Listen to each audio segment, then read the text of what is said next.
Bienvenue Stop Invest, la chaîne des top d'investissement. Ici, on parle essentiellement d'entreprises de qualité. Avons-nous une opportunité d'investissement sur Cisco Systems? C'est la question à laquelle on va essayer de répondre en se basant sur les états financiers de la compagnie. Je rappelle que ceci représente uniquement mon point de vue et non un conseil d'investissement. Et comme d'habitude, je me réserve le droit de me tromper.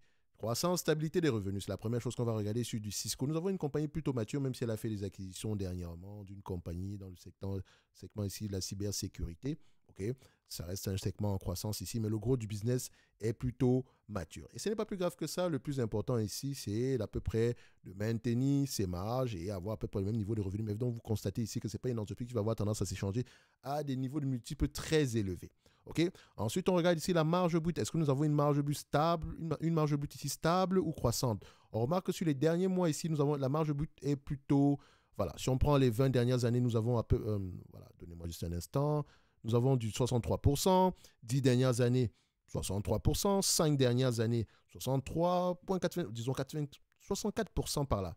Donc, c'est plutôt stable. OK? Ça, c'est juste un effet d'optique ici. Voilà, vous avez l'impression que c'est changeant, mais c'est plutôt stable ici. OK? On a des trimestres avec des marges moins élevées, ou bien, dépendamment également du cycle de dépenses, parce que la question qu'il faut se poser quand on a du Cisco ici, c'est qui sont nos clients? Très important. Ensuite, on regarde ici l'EBITDA. Est-ce que l'EBITDA est en croissance, en décroissance? On remarque ici que sur le dernier, l'EBITDA ici est en décroissance par rapport à la moyenne. La moyenne de 29%, actuellement, nous avons du 26,94%. Pourquoi? Parce que c'est le pourquoi qui est plus important. Sur les 10 dernières années, la moyenne est de 30%. Sur les 5 dernières années, nous avons 31% de moyenne. Donc, ici, nous avons à peu près 5% de différence par rapport à la moyenne. Pourquoi? Parce que la raison peut être bonne. Quand tu dis 5%, on peut même dire 4% parce que c'est 26,94, donc c'est à peu près 27% par là. Et donc, il faut également regarder au niveau des trimestres, parce que ça peut cacher quelques éléments ici. Donc, on peut remarquer ici qu'on remonte un tout petit peu la pente. Mais ça reste inférieur à la moyenne. Pourquoi? Qu'est-ce qui met la pression au niveau de l'EBITDA ici? Est-ce que c'est un élément exceptionnel? Si c'est le cas, c'est pas plus grave que ça. Donc, ensuite, on a déjà marqué sur un petit papier, on sait qu'on doit aller vérifier l'EBITDA. D'accord? Également, le revenu, pourquoi est-ce qu'il y a des zigzags, surtout ces dernières années, et le segment qu'on a racheté dernièrement, donc dans le domaine de la cybersécurité, comment est-ce qu'il se comporte? Parce qu'il peut être de plus en plus croissant ici, alors que le chiffre global ici n'est pas en croissance. Ensuite, on regarde ici le net income et le free cash flow, histoire de voir si les deux parlent le même langage. Une compagnie comme Cisco ne doit pas s'amuser à ne pas avoir des free cash flow. C'est un business plutôt mature ici que normalement, quand un business est de nature, il crache littéralement du cash. Net income et free cash flow, est-ce qu'ils vont dans le même sens? Le free cash flow a tendance à être plus élevé que les net income. Donc, si on prend ici les free cash flow margin comme proxy concernant ici la rentabilité de ce business-ci. Et au niveau des free cash flow margin, ici, je recherche avant tout la stabilité des free cash flow. Nous avons des free cash flow ici sur les 10 dernières années aux alentours de 26%. Sur les 5 dernières années, nous avons du 28,73. Sur les 3 dernières années, nous avons du 25,74. On constate ici que depuis janvier 2014, ici, on a à peu près des marges, voilà, 7% moins élevées que la moyenne. Donc, on a une période ici sous pression. Pourquoi? C'est également la question qu'on doit se poser. Ça peut être temporaire, parce que ce n'est pas la première fois que ça arrive, mais on ne peut pas sous-entendre que c'est temporaire si on ne lit pas nos rapports financiers. Parce que la question la plus importante, c'est le pourquoi derrière. OK? Donc, ensuite, on continue. On a checké les free cash flow. Maintenant, on regarde la dette nette sur EBITDA. Dette nette sur EBITDA, presque rien du tout. Hein. C'est une entreprise qui a tellement de cash que, voilà, la dette ici, elle est de 13 milliards. Et encore, elle est de 13 milliards 87, tout simplement parce qu'on a fait une acquisition sur les dernières années. Donc, on a fait une acquisition de près de 25 milliards ici, donc, ce qui a fait gonfler la dette parce qu'on avait du cash. Donc, on a dû s'endetter en supplément ici. Mais ce n'est pas plus grave que ça. La dette, il n'y en a juste pas du tout. Tout simplement parce que c'est insignifiant, parce que c'est une entreprise qui génère aux alentours de 13 milliards par an, en moyenne. Sur les 10 dernières années et sur les 5 dernières années, c'est même 14 milliards. Et par rapport aux attentes des analystes, et encore, on va vérifier ici. Pourquoi est-ce qu'on va regarder les attentes des analystes? Les analystes est-ce qu'ils ont tendance à avoir raison? Est-ce qu'ils sont optimistes? Est-ce qu'ils ont tendance à faire de bonnes prévisions? Ce sont des questions qu'on doit se poser. 90% du temps, même pas 100% du temps, ils ont raison. Donc, dans le sens où quand ils font des prévisions ici, ces prévisions ont tendance à s'avérer enfin, ces prévisions ont tendance à être véridiques. Donc, moi, je regarde déjà ici les attentes par rapport à 6 mois. On a 3,65 $, ici 3,91 $, là 4,10 $, 4,17 $. Ça n'a pas trop changé, donc c'est plutôt stable. Pour l'historique ici, qu'on constate au niveau des performances, donnez-moi juste un instant. Non, c'est pas ça. Analyse scorecard. Donc, en moyenne, ici, les analystes ont tendance à ne pas se tromper. Et s'il vous plaît, avec une marge d'erreur de 20%. Donc, c'est-à-dire que s'ils attendent à peu près 1 dollar à l'action et qu'on a 0,80, ils ont eu raison. Et qu'on obtient 0,80, c'est toujours une bonne chose. Donc, ça veut dire qu'ils ont eu raison. C'est pas plus grave que ça. Donc, ici, ça nous permet également de voir si c'est une entreprise qui est prévisible. On aime les entités prévisibles. On n'aimerait pas investir sur un business ici qui gagne 100 dollars aujourd'hui pour apporter 50 dollars demain et après-demain 1 dollar. Et pour revenir 4 jours plus tard à 500 dollars. Donc, on ne veut pas ça. On veut 1 dollar aujourd'hui, au moins 1 dollar demain, et ainsi de suite. Donc, on y va. Alors, au niveau de l'évaluation, comme vous pouvez constater, c'est un business mature, donc il va avoir tendance à changer 15 fois les bénéfices par là. Et c'est déjà bien. Je vous ai toujours dit ici que 15 fois les bénéfices sous-entend qu'on a 6,6% de rendement. C'est déjà une bonne chose. Donc, l'entreprise peut racheter massivement ses actions. Est-ce que c'est le cas? Comme on peut le voir ici, c'est une entreprise qui rachète massivement ses actions. Donc, notre shareholder yield, sur les dernières années, il est moins élevé ici par rapport. Le shareholder yield ici, c'est prendre en considération ce que vous payez pour le dividende, ce que vous payez pour le rachat d'actions, plus ce que vous payez pour le remboursement de la dette. Or, si vous avez plutôt pris plus de dettes, il y aura un effet négatif. D'accord? C'est la raison pour laquelle le shareholder yield ici, sur les derniers mois ici, c'est littéralement effondré. Mais c'est normal parce qu'on s'est endetté. Vous avez vu tantôt ça tout à l'heure. Mais en moyenne, ici, on a un shareholder yield aux alentours de 5%. Ce qui veut dire que le fameux 2,71% qui vous reverse ici en termes de dividende, en fait, il est généralement plus élevé. Ils allouent 5% ici de ce qu'ils gagnent juste pour racheter les actions et payer le dividende. D'accord? Mais il y a une autre manière pour nous de regarder cela. Vu qu'on est un business qui s'échange généralement à 15 fois les bénéfices. 15 fois les bénéfices sous-entend ici qu'on demande 6,6% de rendement.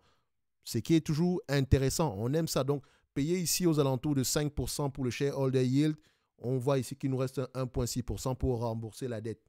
Donc, c'est faire des acquisitions. Vu que c'est une entreprise qui n'a pas de dette ici, qui n'a jamais pas de dette ici, et la dette est même insignifiante, on peut même se dire ici qu'il y a de grandes chances qu'on revienne à 6,6% en moyenne. Donc, l'entreprise a tendance ici à racheter des actions à peu près, si on regarde ici en moyenne, on va se dire 2,3% de sa base d'actions annuellement parlant. Après, également, on peut utiliser ça, year over year growth. Donc, on peut voir ici qu'en moyenne, il rachète à peu près 1% par là, peut-être même parfois plus. Mais le nombre d'actions diminue au moins de 1% chaque année. 1% en moins de sous-entend. Donc, si l'entreprise ici rachète, je prends un exemple, si vous avez 1 dollar par action pour 100 actions et que l'entreprise décide de racheter 1% de vos actions, en réalité, votre bénéfice par action va croître ici de 1,01. OK? Si l'entreprise, c'est pas 1,0, c'est 1,01 et plus, parce que c'est 1,0101 machin truc. C'est énorme ce truc-là. C'est une façon de dire ici que c'est pas parce qu'on va racheter 1% ici de la base d'action qu'on aura une croissance des bénéfices nets de 1%. On aura une croissance des bénéfices de 1% et plus. Vous voyez ce que je veux dire? Donc, si je rachète ma base de 5, imaginez que j'ai 100 actions et que je rachète ici 5 actions, en réalité, mon bénéfice net ne va pas croître ici de 5%. Okay? Il va croître ici, le bénéfice net par action va croître ici de 5,26%. D'accord? Donc, en termes d'évaluation, pour un business qui n'a pas de dette, pour un business qui est prévisible, on me demande de payer en date d'aujourd'hui 59 dollars, une entreprise qui pourrait me rapporter 4,17 dollars d'ici, encore que ici, ce sont les free cash flow qu'on doit prendre en considération. Mais bon, je vais rester à 4,17 dollars. Ça ne change pas grand-chose parce qu'ici, on a des bénéfices nets ajustés. Donc, pour une entreprise qui pourrait racheter aux alentours qui pourrait me rapporter 4,47 dollars par an, on me demande de payer 59 dollars, soit un rendement sur coût de combien? 7,57%. C'est suffisant pour moi.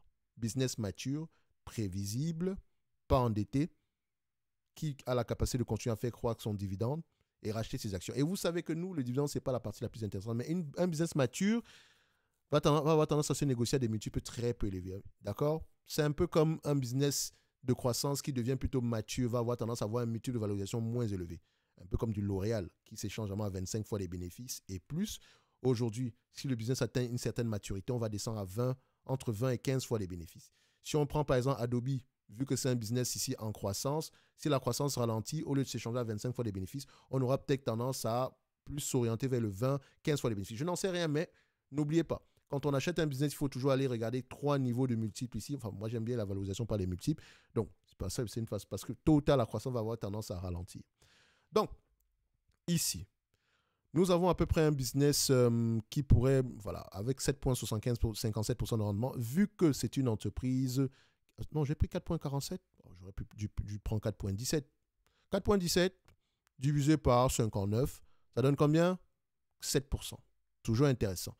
Donc, à 15 fois les bénéfices, c'est une entreprise qui pourrait valoir 63 $. Vous allez me dire, donc l'entreprise n'est pas sous-évaluée. Elle est correctement évaluée. Je vous dirais oui par rapport aux multiples actuels, mais n'oubliez pas qu'elle rachète massivement ses actions. Donc, pour moi, je considère que le prix actuel est très intéressant. Surtout pour ceux qui recherchent ici un dividende en croissance année après année. Parce que le plafond de verre, il est à 7%. OK? Et ça pourrait continuer ça pourrait continuer dans les années à venir. Donc, Cisco, pour moi, est sous-évalué. Le prix est intéressant en date d'aujourd'hui. Ce n'est que mon avis et non un conseil d'investissement. Comme d'habitude, je me réserve royalement le droit de me tromper. Ceci n'est qu'une analyse quantitative. Ce n'est pas une analyse fondamentale. Donc maintenant, on a des questions à poser quand on va lire les rapports financiers. OK? Donc, n'oubliez pas, en description de la vidéo, vous avez 25% de réduction sur l'ensemble des services de Top Invest. En tout cas, je vous laisse aller regarder ça sur la page jusqu'au 31 mois de janvier 2025. OK? Donc, n'hésitez pas également à vous abonner massivement à la Top Newsletter parce que actuellement, je suis en train de partager dans la newsletter mes perspectives concernant les différents secteurs d'activité aux États-Unis. D'accord? Donc, pour ceux qui sont intéressés par le marché américain, c'est toujours intéressant de voir à peu près qu'est-ce qui va se passer, quelles sont les attentes au niveau du secteur de la santé en date d'aujourd'hui. C'est le dernier document que j'ai partagé hier. Bref, on se donne rendez-vous sur la prochaine vidéo. Un like, un abonnement, un commentaire, ça fait toujours plaisir. Merci.